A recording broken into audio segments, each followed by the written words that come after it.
Hello everyone, आप सभी का स्वागत है आपके अपने YouTube channel number 1 MCCL section में। आज के वीडियो में बात करने वाले हैं सशक्तिवी बीपीएससी एग्जाम जो 30 सितंबर को संपन्न हुई है उसके आंसर के। ठीक है, 50 क्वेश्चन का आंसर आज हम लोग इस वीडियो में करने वाले हैं। एक एक करके सभी प्रश्नों को ध्यानपूर्वक देखिए। आइए शुरू करते हैं आज का पहला सवाल। आज का पहला सवाल आपके सामने है,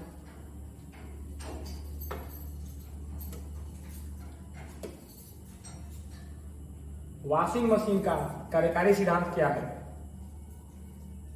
तो इस सवाल का सही आंसर हो जाएगा ऑप्शन सी, अपकेंद्र। फिर देखिए दूसरा सवाल है, प्रकाश की गति निम्न में से किस माध्यम में न्यूनतम होगी? तो इस सवाल का सही आंसर हो जाएगा ऑप्शन डी, कांच। चलिए आगे बढ़ते हैं। सवाल नंबर 3, निम्न में से कौन सी सदिश राशि नहीं है? तो इस सवाल का सही जवाब हो जाएगा ऑप्शन ए। अगला सवाल देखिए, चौथा नंबर सवाल, यदि धरती की घूमने की गति बढ़ा दी जाए तो भूमध्य रेखा पर पिंड का वजन क्या होगा? घट जाएगा। ऑप्शन बी होगा इस सवाल का सही आंसर। चलिए आगे बढ़ते हैं। अगला सवाल 5 नंबर सवाल है। यहाँ पे गति को सर्वप्रथम किसने परिभाषित किया था? गति को सर्वप्रथम किसने परिभाषित किया था? इस सवाल का सही आंसर हो जाएगा गैलीलियो ने, ऑप्शन ए। उसके बाद अगला सवाल देखिए, किस नियम के अनुसार समान ताप और दाब पर सभी गैसों के निश्चित आयतन में अणुओं की संख्या समान होती है? तो इस सवाल का सही आंसर हो जाएगा ऑप्शन डी। इस सवाल का सही आंसर हो जाएगा ऑप्शन डी, अवोगाद्रो का नियम। अगला सवाल देखिए, अपेक्षिकता का सिद्धांत इनमें से किस वैज्ञानिक ने प्रस्तुत किया? तो इस सवाल का सही जवाब हो जाएगा अल्बर्ट आइंस्टाइन। अगला सवाल देखिए, एक संवाहक के तापक्रम परिवर्तन के कारण इनमें विभव परिवर्तन होता है, इस घटना को हम लोग क्या कहते हैं? इस सवाल का सही आंसर हो जाएगा सीवेक प्रभाव। चलिए आगे बढ़ते हैं। अगला सवाल है, आवर्धक कांच में किस प्रकार का लेंस प्रयोग किया जाता है? तो इस सवाल का सही जवाब हो जाएगा ऑप्शन सी। अब देखिए अगला सवाल है 10 नंबर, चुंबकत्व का अचुंबकीय यानी समचुंबक सिद्धांत निम्न में से किस के द्वारा प्रदर्शित होता है? तो इस सवाल का सही जवाब हो जाएगा ऑप्शन ई। अगला सवाल देखिए, एक परमाणु के नाभिक में कौन से मूल कण होते हैं? तो परमाणु के नाभिक में प्रोटॉन और न्यूट्रॉन होते हैं, यानी ऑप्शन सी हो जाएगा। चलिए अगला सवाल देखिए, जिस धातुकर्म प्रक्रिया के अंतर्गत धातु मिश्रित अवस्था में पाई जाती है उसको कहते हैं प्रगलन। इस सवाल का सही जवाब हो जाएगा प्रगलन, 12 का ए। अब देखिए 13 नंबर सवाल है, निम्न में से कौन पीतल के घटक है? तो जस्ताएं और तांबा जो है पीतल के घटक होते हैं। तो 13 का सही आंसर हो जाएगा ऑप्शन ए। आगे, निम्न में से किसे अनबुझा चूना कहते हैं? इस सवाल का सही जवाब हो जाएगा सीएओ को अनबुझा चूना हम लोग कहते हैं।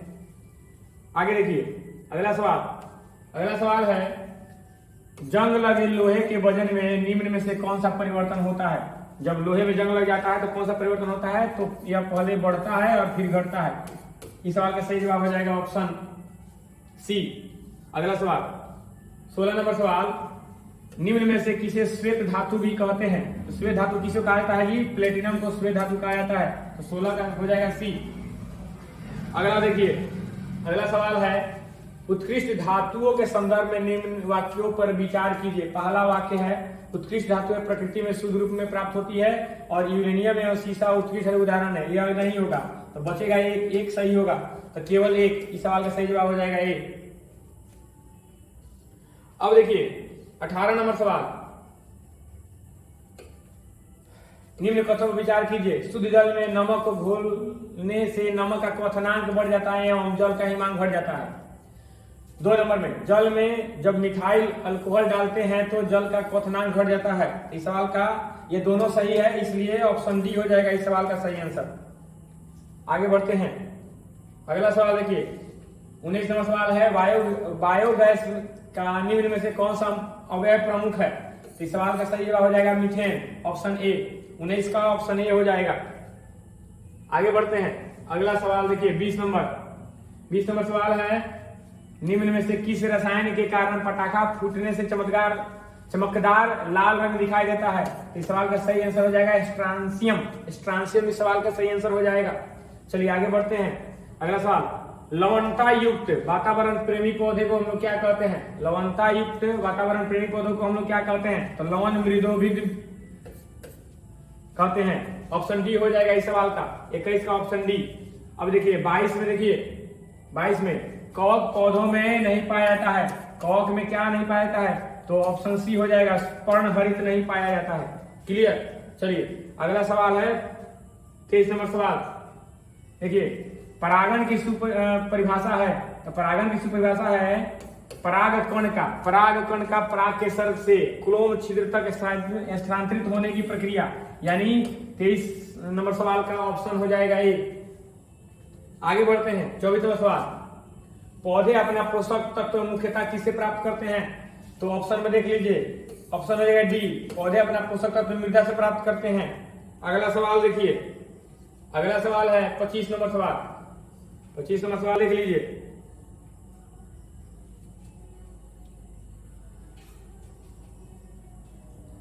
सवाल है पाइन, फर, स्प्रूस, सेडार, लार्च, स्प्राइस आदि मशहूर लकड़ी उत्पादक पौधों में से बहुत से भारत के पहाड़ी क्षेत्रों में पाए जाते हैं। ये सभी क्या कहलाते हैं, अनावृतबीजी। 25 का ऑप्शन हो जाएगा बी। आगे 26 नंबर सवाल देख लीजिए। 26 नंबर सवाल है निम्न जोड़ों में से कौन सा जोड़ा सही सुमेलित है। तो सही सुमेलित कौन सा होगा बताइए जी। 26 का कौन सी होगा, तो 26 का हो जाएगा मलेरिया, क्लोरोकिन। चलिए आगे बढ़ते हैं 27 नंबर सवाल।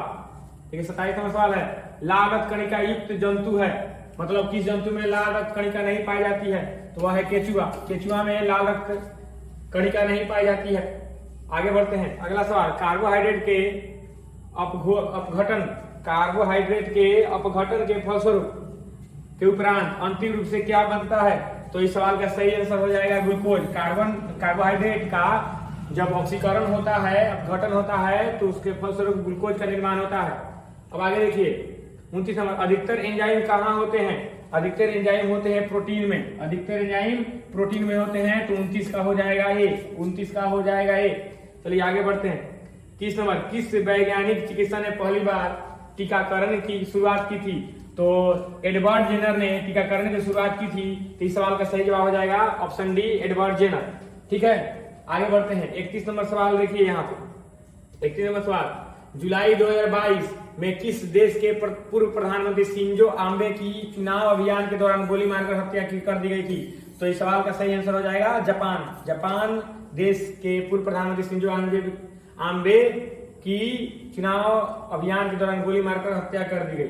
ठीक है अगला सवाल देखिए 32 नंबर सवाल। देखिए संयुक्त राष्ट्र महासभा में बहुभाषावाद पर एक भारत प्रायोजित प्रस्ताव अपनाया है, जिसमें पहली बार किस भाषा का उल्लेख किया गया है। तो सवाल का सही आंसर हो जाएगा डी, ऑप्शन डी, यानी हिंदी भाषा का उल्लेख किया गया है। चलिए आगे बढ़ते हैं 33 नंबर सवाल।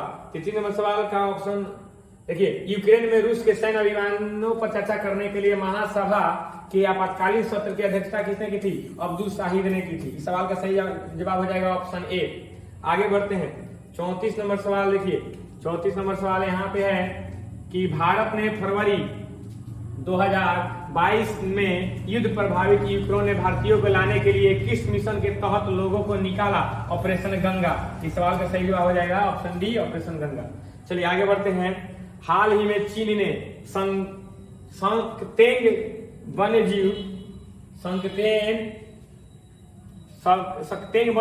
जीव अभ्यारण्य के आसपास के क्षेत्रों पर अधिकारियों का दावा किया है। यह दावा करते हुए कि एक विवादित क्षेत्र है। यह वन्य जीव अभ्यारण्य कहाँ स्थित है, तो भूटान में स्थित है। इस सवाल का सही जवाब हो जाएगा भूटान। सवाल का सही जवाब हो जाएगा भूटान। आगे बढ़ते हैं 36 नंबर सवाल। देखिए 2023 में G20 शिखर सम्मेलन की मेजबानी के लिए भारत के किस राज्य के केंद्रशासित प्रदेश को चुना गया है। इसके सवाल का सही जवाब हो जाएगा ऑप्शन डी, यानी दिल्ली को चुना गया है। चलिए आगे बढ़ते हैं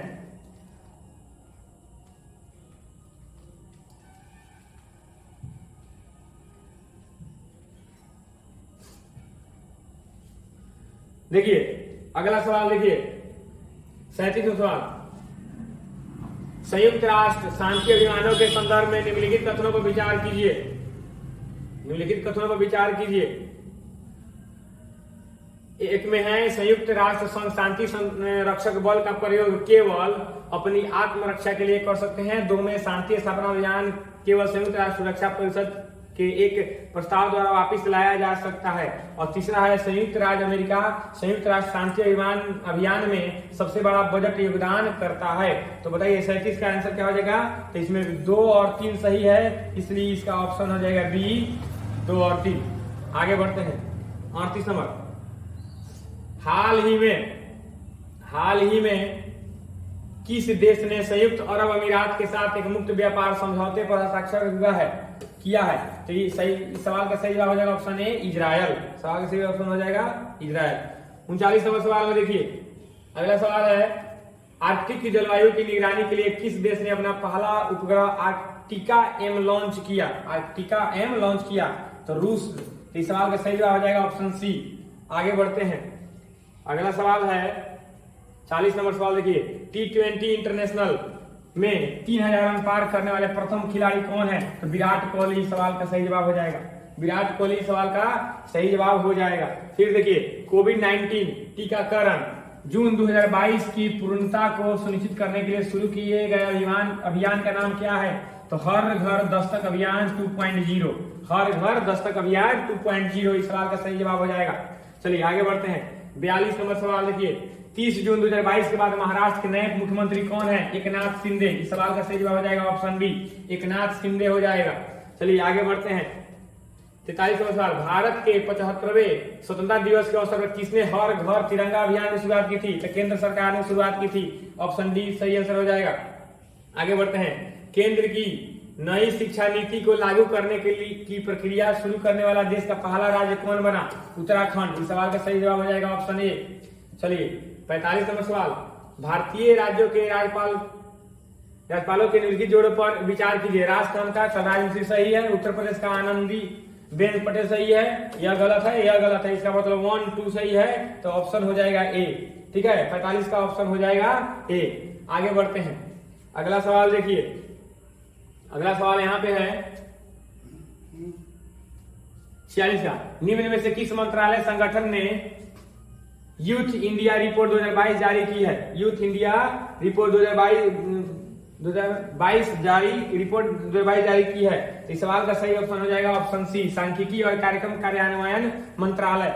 ठीक है, अगला सवाल देखिए, अगला सवाल 47 नंबर सवाल है, खबरों में नजर आने वाली एला वेनिल, वलारिवन, श्रेया अग्रवाल और रमिता किस खेल से संबंधित हैं? इस सवाल का सही जवाब हो जाएगा निशानेबाजी यानी शूटिंग। 47 का हो जाएगा बी। अगला सवाल देखिए, अगला सवाल 48 नंबर, हाल ही में अल्पसंख्यक मामलों के मंत्रालय का प्रभार किसे सौंपा गया? हाल ही में अल्पसंख्यक मामलों के मंत्रालय का प्रभार किसे सौंपा गया? तो 48 का हो जाएगा स्मृति ईरानी, ऑप्शन ए हो जाएगा। स्मृति ईरानी ऑप्शन ए हो जाएगा। अगला सवाल देखिए 49 नंबर सवाल देखिए आप, कि भारत के 15वें राष्ट्रीय चुनाव के लिए संयुक्त प्रगतिशील गठबंधन यानी यूपीए के उम्मीदवार कौन थे? जसवंत सिन्हा और द्रौपदी मुर्मू जो थी एनडीए की उम्मीदवार थी, ये बात जान लीजिए। तो इस सवाल का 49 का हो जाएगा ऑप्शन ए। अब देखिए 50 नंबर, अपने उपन्यास ड्रूम ऑफ सैंड रेत समाधि के लिए अंतर्राष्ट्रीय बुकर पुरस्कार प्राप्त करने वाली कौन महिला है? इस सवाल का सही आंसर हो जाएगा गीतांजलि श्री यानी ऑप्शन ए। तो फिर मिलते हैं कल 51 से लेकर 100 तक के प्रश्नों का सही उत्तर लेकर।